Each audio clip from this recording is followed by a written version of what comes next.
good morning, good afternoon to everybody and to the participants.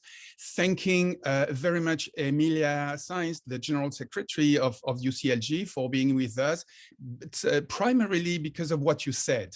And what you said connects very much with PB, and this will be one of the elements of the presentation.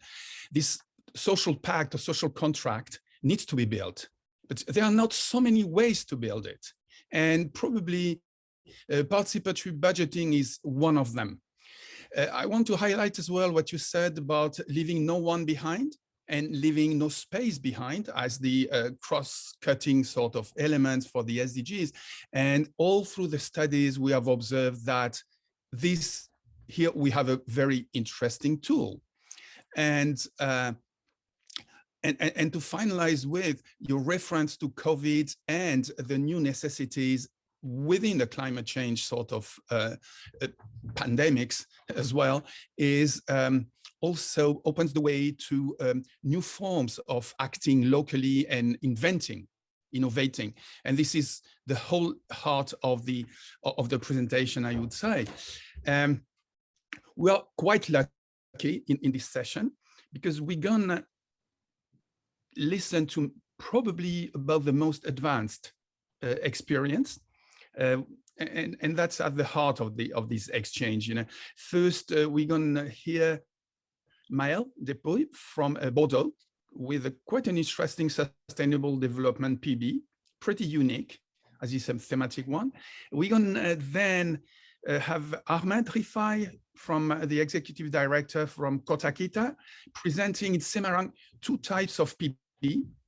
One linked with the central government, another one more local and neighborhood, and relates with what Emilia was telling us about the forms of governance, articulating the ties of various government. Then we're going to have Alan Wei from New Taipei City in Taiwan, introducing an energy saving PB at district level. So once again, we are shifting scale. After a short break, Anna Sukova, specialist from the social protection and community development at the World Bank, is going to select among the thousands of cases one which is a district again, but with smaller villages within this district in the Stavropol Republic in Russia. And then finally, we'll have an opening to our colleagues from Scotland, with Jess Hall, who has been one of the moving spirits of PB in the UK and in Scotland from Share Future. Then Katie Tabner from COSLA, the Convention for Scottish Local Authorities, quite interesting because they have a new framework for PB in all municipalities and counties in Scotland, pretty unique. And Oliver Escobar from the Edinburgh Futures Institute in the University of Edinburgh, who was quite active in the evaluation, will introduce the PB and climate from Scotland Citizens Assembly, which is a citizens initiative. All right, so I try to share the screen. Yeah, now you should lovely. You can do it, I think. Yeah. Lovely. Well, can you see it? Yes. Super. So I'll take 15 minutes to introduce some of the conclusions of this self-documented sort of study by 15 among the most advanced experiences in the world, but not the only one. Well, first of all, the participating cities, what is quite interesting is that you see that they are from quite different sizes. I just mentioned some of them, and types across regions. So what is unique is that they are all over the place, first point.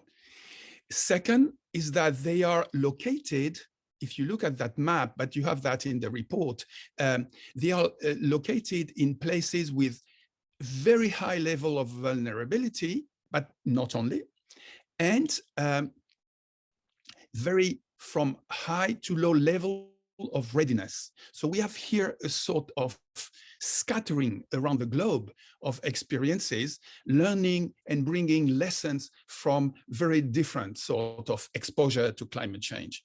The second observation is that some have been there for a long time, like Cuenca in Ecuador,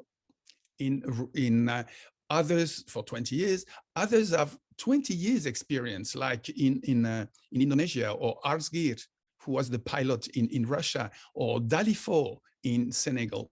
And interestingly, some are very new. And so the momentum is keeping.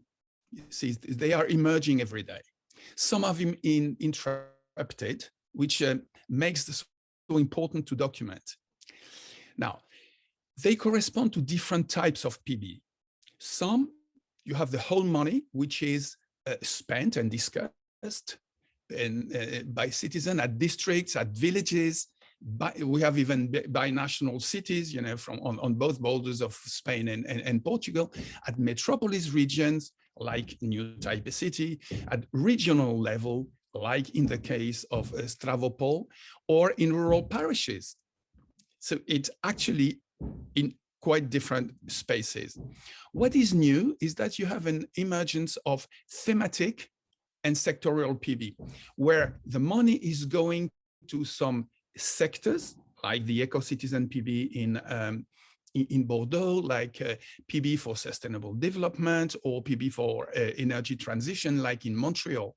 So that's a new approach, where you have the money, which is on a theme, which is climate sensitive. And the latest generation, quite innovative, are the green PB for specific actors. So a theme and an actor, like green PB in school in Lisbon, or Molina de Segura in the Murcia region, or even more targeted, and I leave the floor then to Alan when he's going to present, which are energy savings PB in private enterprises and their employees, and in communities. Pretty innovative as well. So great heterogeneity is probably the first lesson.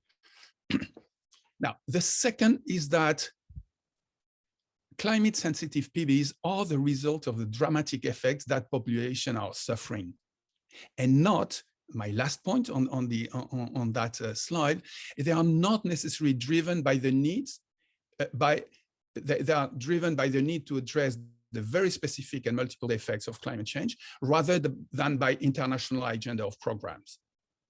And that's important for the international agencies to listen to. You know, things are happening from below.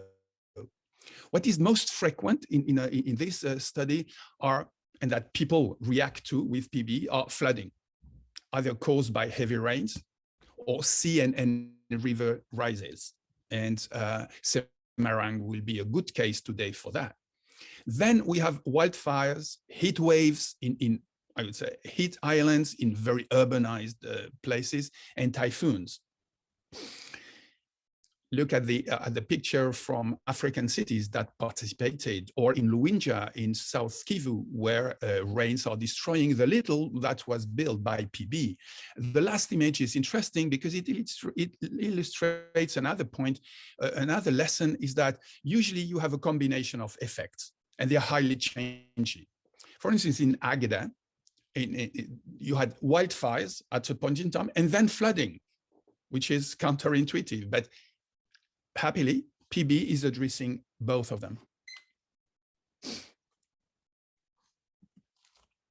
Now, diverse, multiple, highly tailored responses to immediate needs, very adapted. And there's a significant contribution to the effects of climate change. That's probably the main result. Look, in 11 cities where we could consolidate data, many of them neither particularly rich nor particularly large, well, 900 projects were relating to climate change out of the 4,400 that we collectively scrutinized. And this is not little investment for the small cities, not particularly rich. You know, it represented 22 million US over 2 years of investment. So yes, it has an impact. However, it's highly variable from a couple of percent to 100% for the thematic PB, like the ones I just mentioned. Again, the number of projects is quite highly variable, from less than 10 to up to more than 100, like the case in Cuenca, like in Metz or San Pedro Garcia in Mexico, where you have close to 200 projects a year. What is interesting, another key lesson, we can see that these initiatives are of 6 different types, I would say. One, tangible, brick and mortar sort of projects for adaptation. You see, for instance, the picture from Águeda, which is a reservoir for water for community to fight against wildfires. And another type will be what Anna Sokova is going to tell us about Russia. Then you have a second category, which are climate mitigation projects, like in Luinja, South Kivu, where PB with volunteers were reforesting mountains in order to face the climate. Then you have, and this I will leave the floor to Maël in Bordeaux, of a mix of projects which are on adaptation and mitigation. Then, much less visible, but quite innovative, you have 3 other types. One are all the raising awareness training in the field of climate. This was the case in Dalifort, but it's the case in the binational cities, in Cervera, Tomillo, Portugal and Spain, where little money is used just to raise awareness, to train on specific elements. This is again the case in the experience of New Taipei, which is very much on awareness that we'll hear from Alan. Then you have community-based early warning projects, like in San Pedro Garcia, where they developed a hub, thanks to PB, to have the people and the schools and the school boys and girls able to know when there is an alert of inverting climate producing a very high air pollution, which means avoiding to make sports, outside. And then, and this again in Russia. And then another category, much less, but interesting, is studies and information system. People can, for instance, in Molina de Segura in Murcia, they voted for to monitor the public electric consumption, to request the local government to curb the energy consumption. And the final observation here is that despite, and that was one of the queries that we had, the question, despite their innovative aspects, they are not more difficult or longer to implement. They have a very high rate comparatively to other types of projects. Probably, and I will be very short on that, what we can observe, and we were spotting them, very carefully, multiple innovations in multiple fields. And they are probably for the first time in many cases, they are very poorly documented, and this need to be done. And they occurred in the participatory dimension, referring back to what Emilia was saying, like in the neighborhood forum, which is where the social pacts, and the links between local governments, grassroots, NGOs, and the multi-partners is being built. They, or the awareness, the community disaster preparedness meeting, like hopefully that Ahmed Rifai is going to refer to in Semarang. It is on the side of fiscal and budgetary dimension, on institutional dimension, new rules of the game to approach climate change, and on climate and spatial justice. For instance, in Cuenca, they have an index to channel more PB money in the places which are the most exposed to climate change. So there is a very interesting sort of tool which is being generated, and I'll let you have a look in the report. And I would like now to finalize with the multiple challenges that we have for the future. And probably the main one is how to upscale and increase the impact of climate sensitive PVs. And here, 5 ideas. The first is significantly increase the support. To support the 6,000 or more cities that are practicing PV to be climate sensitive PV. Very few of them are, probably less than 50. The second, support to better document local know-how. Many new ideas, they are not documented and need to be done. And there is a financial support, both political and financial, to support innovation in practicing cities. What you are going to hear today is pretty unique, but there is very little support to innovation. And with little more support, I think that innovation could be much bigger. The second is to mobilize and lobby. We are happy to have UCLG and Emilia with us. And but if you look globally, the UN, bilateral aid, international organization, even citizens and social movements have not been pushing that hard on climate sensitive PV. And this is, we need, and that's part of the effort of the report and these webinars, is to generate lobbying. Probably, and this I just saw it recently in Lisbon, climate sensitive PV are a gold mine of unexplored solution. Look, if you look at the case of Metz, over the 5 years that they've been working on that, they have over 3,500 proposals and only 300 approved projects. And so the main question is what to do with the difference between community and people's proposals. And I can say that when you revise them, they are a true gold mine of innovation, and the few that cities can approve because of limited money. So probably it has to be, I mean, money should increase to 10 euros or 20 euros per inhabitant per year. And new ways to deal with that gold mine needs to be done. This is a very serious issue. And we need to acknowledge better the virtues of climatic participatory budgeting. They are both a thermometer of what's happening in a city, where the landslide is happening, what to do today, and a barometer of tendency of what people want.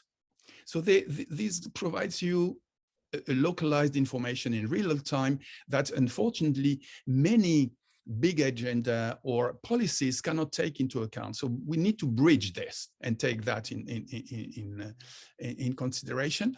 And solidarity PB for climate justice that Adrien just mentioned. And I want to thank you with this, with the oldest experience in climate sensitive PB from Cuenca, where some of the projects were dealing, for instance, with local circuits, urban agriculture, organic farming, supported by that. And this as well is an impressive way to address climate change. So thank you very much indeed.